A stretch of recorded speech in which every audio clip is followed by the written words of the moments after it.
the Giants aren't a great competition. They had such an overachieving season, and if you're a Giants fan, we're not slandering you. No, I mean, by no means. that this season We couldn't. fully admit we thought you guys were going to go like 5-12. I mean, yeah, this was the best the season could have gone. Dayball's good. Danny Dimes might be the guy to stay. We'll talk about that in a few seconds. But great season, but still, and they're a decent team. So, I mean, to do this in the tune-up game is impressive. They made a statement. They're going to be playing San Francisco at home. Yep. But I do want to talk to you about the Giants for a second. We agree this was such an overwhelming season. Sure. It's very impressive. But Saquon and Danny Dimes, I think, are up for contract.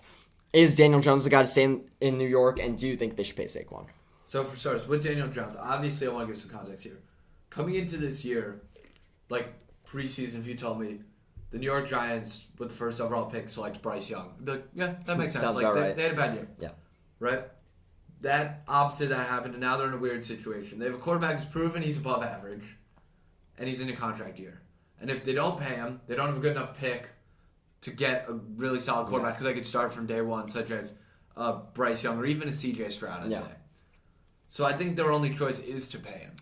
I mean, but also, I don't fear. think you could commit to him long term. That's I the issue. mean, They've played themselves into I'm going to admit I haven't done my research on how much money it would cost, but I think you got to tag him. Like, right? You're not ready to get to a new quarterback. You can't give him a long-term deal. And it kind of sucks for Daniel Jones because he did as good as he could this year. But still, I don't know if you could pay him 5 years. But maybe they're willing, as I said last year, to say he's above the Flacco bar. Yeah. We'll have a cheap quarterback. And then unlike most teams that win Super Bowls, unlike the Chiefs who are paying Mahomes $500 million, they're going to have the assets to keep paying for good defensive players and maybe get him some receivers. So I think paying him is better than letting him go. But I think tagging him is probably the move unless it's some absurd number. There's a reason not to. I wish I did my research on that before. And when it comes to Saquon, I always say don't pay running backs.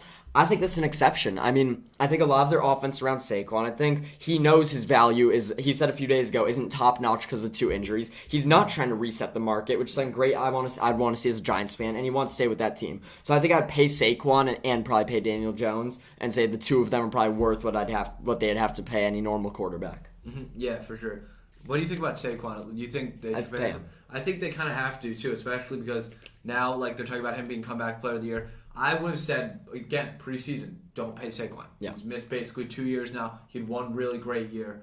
But now I feel like they have to. Both those guys had huge years, and now they're kind of stuck with paying them. And by the way, I think Tony Pollard isn't much worse than Saquon, but for the Cowboys, I'm saying don't re-sign him. Draft another running back, don't pay him. But, yeah, I think they should. But when I'm looking at the Giants, I think they need Saquon. I think if they don't pay him, someone will be willing to, but it's really refreshing to see he's not trying to reset the market. So I think it's a good call.